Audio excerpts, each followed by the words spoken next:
first speaker, next speaker طبعا بروفيسور يعقوب خلف is not in a need ان احنا نقدمه. احنا طبعا بنرحب بيه جدا معانا النهارده.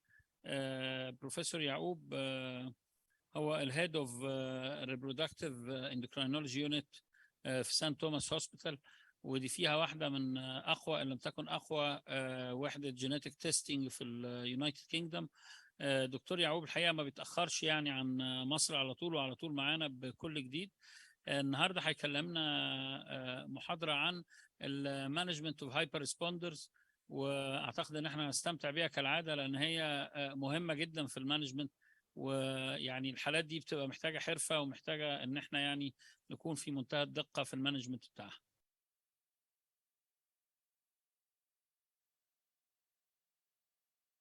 Good morning, and good morning, my dear friend Dr. Walid, and شكرا على الدعوة الكريمة. سعيد ان انا بكون معاكم، وحاليا بسجل الفيديو ده وانا في بريتوريا في ساوث افريكا. انما يعني it is a pleasure to contribute to any scientific activity Dr. Walid organizes. Now, the topic that I will be covering in that short period of time is how to overcome the challenges in the management of hyper-responders to ovarian stimulation when we do IVF-ICSI. This is important because that's not insignificant group of our patients. However, it's good to start with these fundamentals. The fundamentals of success for IVF will depend on the patient baseline phenotype, how old, what BMI, what associated morbidity, etc., etc., and what kind of ovarian reserve we have in this group of patients. We are dealing with a group with high ovarian reserve. How we conduct our simulation and what kind of frame of mind we approach it with. And the rest is known to you, the number of eggs, the fertilization and the culture and the transfer, and how good is the endometrium and whether there is impediment, how we support the luteal phase. But well, this is the last one that's important, resilience, which is the ability for our patient to sustain the course of IVF, which doesn't always end with one attempt. It needs more than one attempt. So if we keep that in mind, we will not get the patient to spend every pound they have in the first cycle, because that is unfortunately not very supported by our practice, when we know that some patients will have to try more than once. Ovarian stimulation is essential for success, but safety is paramount. Costs also could be an issue, and that need to be considered. And how we do our stimulation efficiently also is an important consideration.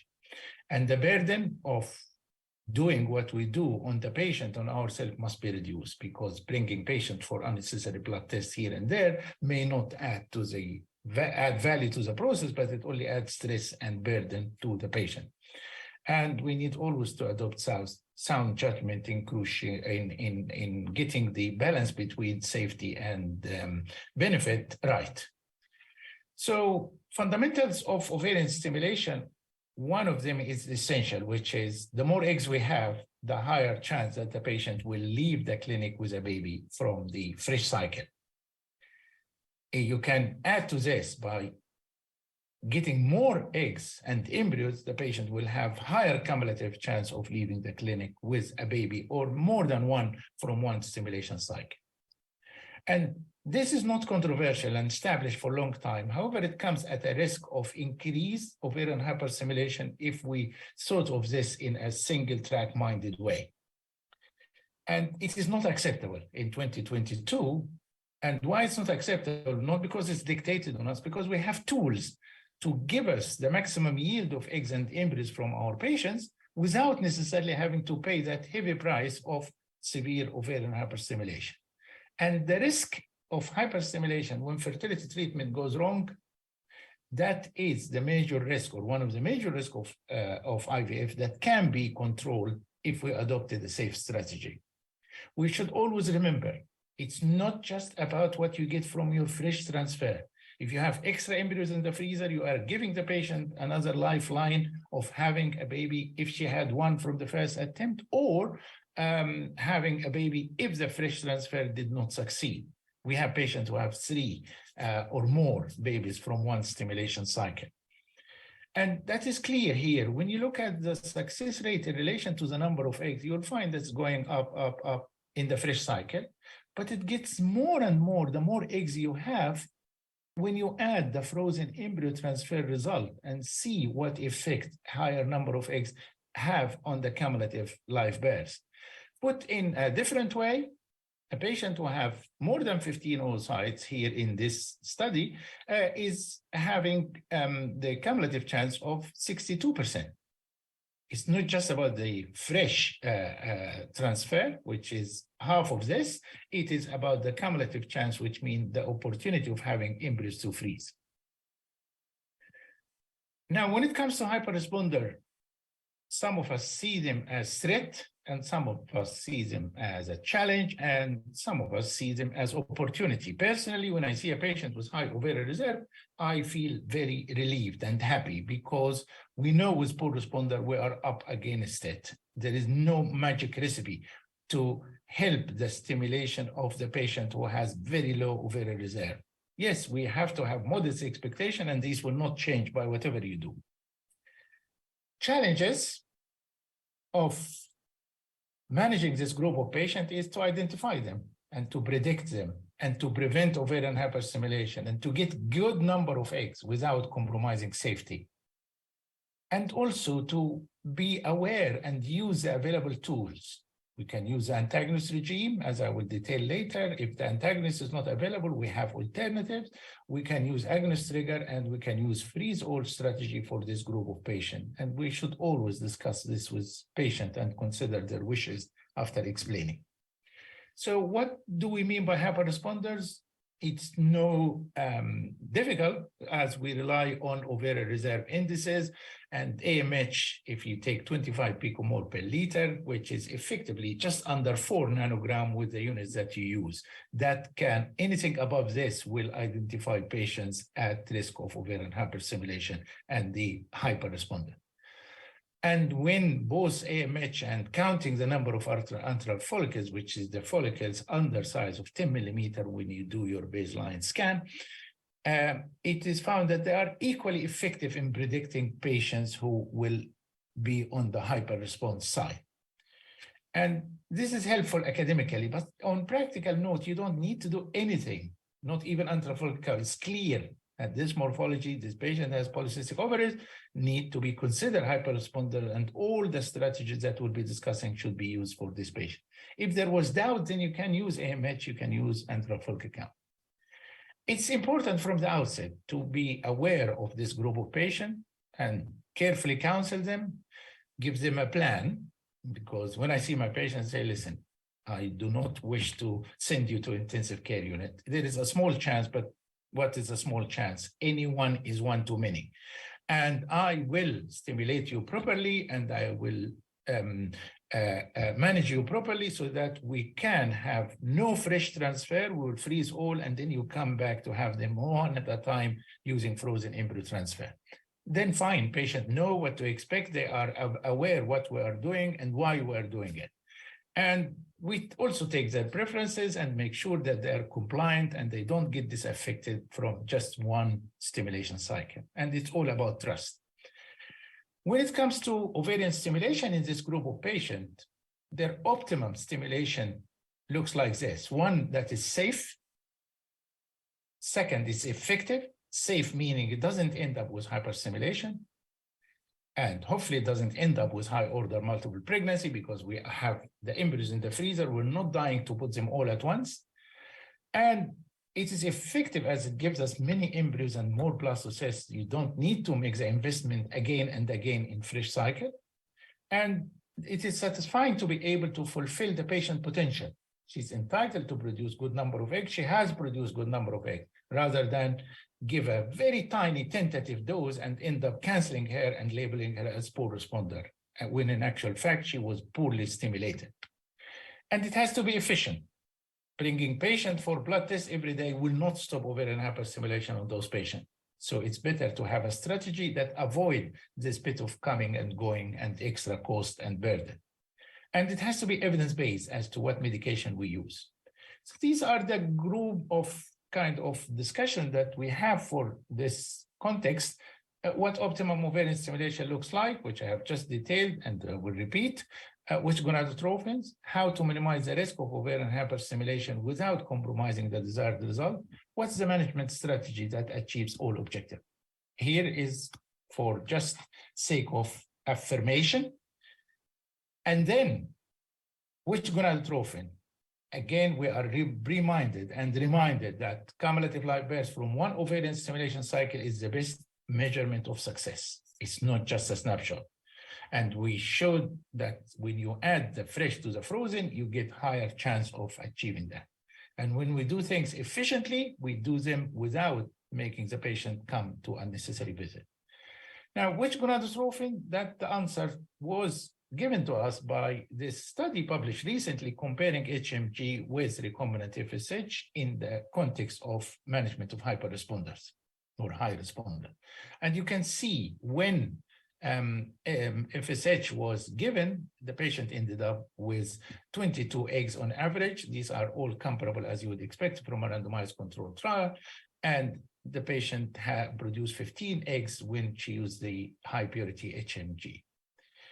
So all the parameters follows the number of eggs. So here there are 3 more blastocysts, and not just increase in the number of eggs, but increase in the number of blastocysts. And in a graphic form, as according to the study published by the company that promote HMG, you can see that 1/3 more eggs, 1/3 more mature eggs with recombinant FSH, 1/3 more normally fertilized eggs, etc., etc. But it is important also not to lose sight of the money and the cost. So it is easy for me to say, use this or that, because in my setting, the price is the same, whether it's recombinant or HMG. But if in your setting, the price is double the price of HMG to buy recombinant, please use HMG, because what you get is not double the benefit. You get 1/3 maybe. But if the price difference is less than 1/3, perhaps there is a good reason to use recombinant FSH in these patients. It's always important, particularly in these financially tough times, to be aware of the cost and try to minimize it. We always need to consider judgment. The gain from using a more expensive drug, again, is cost difference. If the difference of price is 10 to 15%, then it's worth using the expensive or the recombinant if it was expensive. If the difference in price is, say, 40% or more, use a cheaper drug because you will not harming your patient. But in the overall comparison, you use 1/3 less drugs, 1/3 you get more, 1/3 more eggs, you get 1/3 more surplus embryos, etc., etc. Cryopreservation facilities are also important to the applying of the strategy that I am sharing with you, because you need to have the facilities for good cryopreservation. You have all the kits for vitrification, and you have the knowledge, you have the key performance indicator. What is your blastocyst formation rate? What is your blastocyst survival rate? What is your frozen embryo transfer rate, success rate, etc. But this is another confirmation that the more eggs you have, safely, of course, look at the patient who produce more than 25 eggs, their cumulative live birth rate is 90%. Why? Because they have so many embryos. So one line after another, they will end up with getting what they have from one cycle, I hope. So how to minimize the risk? Because it's all very well to get as many eggs as you like, but how to minimize the risk? Here we have option appraisal. One, we could use small starting dose as is used to be the case, but we know that it's hit or miss. It may not be adequate, in which case you end up canceling a patient for poor response who was entitled to give you 20 or 25 eggs if she was stimulated appropriately. So you may not get adequate number of eggs. You can use a standard dose of 150 or 200 per day, but be prepared for over response. And it is not great because you will end up using secondary preventive measures, such as giving cabergoline, using small dose of HCG, you are freezing all of these may prevent late hyperstimulation, but will not be able to prevent early OHSN. Or you can use a standard dose 150, 2 to 5, and you adopt a primary prevention, which I will detail later. This is a primary prevention where you use recombinant FSH for the reason I mentioned, provided the cost is not prohibitive, and you use the antagonist regime, or if you don't have the antagonist, you use the progestogen available, whether it's Provera or Dofaston. And you can then use agonist trigger and freeze all. That you have done everything possible to maximize the gain and minimize the risk. The evidence is clear. The study showed it clear that recombinant FSH is superior. The evidence between agonist and antagonist, because people are under the impression that antagonist bad, they're not. We use 75% of our stimulation for antagonist with antagonists. The antagonists reduce hyperstimulation significantly in PCOS patient, but the maximum benefit gets when you use the agonist trigger, where hyperstimulation can virtually be eliminated. And the luteal phase after agonist trigger, if you are aiming for fresh transfer, which we don't do, will be compromised. So it's better to freeze all and then prepare for frozen embryo transfer later. We must consider shortages, because if you don't have antagonists, or it is more expensive, you have always got the alternative, as I mentioned earlier. You can get Dopastor 10 milligram twice a day, or you can use medroxyprogesterone 10 milligram also once every day from second day of stimulation, and that should prevent premature leg surge, and you can use the agonist trigger all the same. Some patients may not respond to agonist trigger, and these patients who have been using the oral contraceptive pill for so long, I don't think you will see more of them, but in case there was one who been using oral contraceptive and suddenly decided to have IVF for sex selection or for whatever, then you need to be aware and measure their hormonal profile and make sure they are not having suppressed pituitary, hypothalamic pituitary axis. Hypothalamic amenorrhea, sometimes typical when you find the patient is amenorrheic and having low gonadotropin, extremely low, but sometimes is atypical when you find FSH 1.5 or 2, LH 1.5 or 2, and then you give them the agonist trigger, and the following day, when you do the egg collection, you find that you're not getting eggs. So you need to suspect those patients, and when you suspect them, you bring them back for LH measurement the morning after trigger. And if their LH is more than 15, this is adequate. And if it was less, then you have two options, either to cancel the cycle and apply an alternative, or to give the patient HCG and adopt secondary prevention measures. What is more important in prediction of ovarian hyperstimulation? Waiting until we see the response of the ovaries, or planning from the outset based on ovarian reserve indices like antral follicle count and AMH. And it's clear from this study from Manchester that ovarian reserve indices are better. If you have AMH of 5 or 6, really, you will not get anywhere. The risk is high. So you don't need to wait for the response. And then you need to apply the strategy according to ovarian reserve rather than waiting for response. A patient with high ovarian reserve, they will be at risk of ovarian hyperstimulation even if they produce 5A, because the HCG will trigger their ovaries once they get pregnant. So it is also something we need to bear in mind. Okay? And then taking all these principles in mind will make us appreciate that decision about preventive measures should be based on ovarian reserve rather than ovarian response. Freeze all, some people have misgiving. It is a safety measure, and when it is a safety measure, we have no option. But also it has added advantage of increasing the effectiveness of transfer in those circumstances compared with fresh transfer with the risks attached to it. Patients who have average response, they don't benefit from freeze all routinely, as it is clear from a 14,000 patient cycle study published from SART by Suhail Marshall and his group. And doing freeze all without any indication other than hoping to increase success for patients who produce 5 eggs or low, we are harming them. We have to have good indication to freeze all for this group of patients. So ovarian stimulation for PCO patient in my practice is counseling patient about the risk before starting treatment, Using the antagonist protocol, appropriate dose of recombinant FSH, agonist trigger, freeze all, single frozen thawed embryo transfer in subsequent cycle. Routine use of agonists in high responder is not good practice.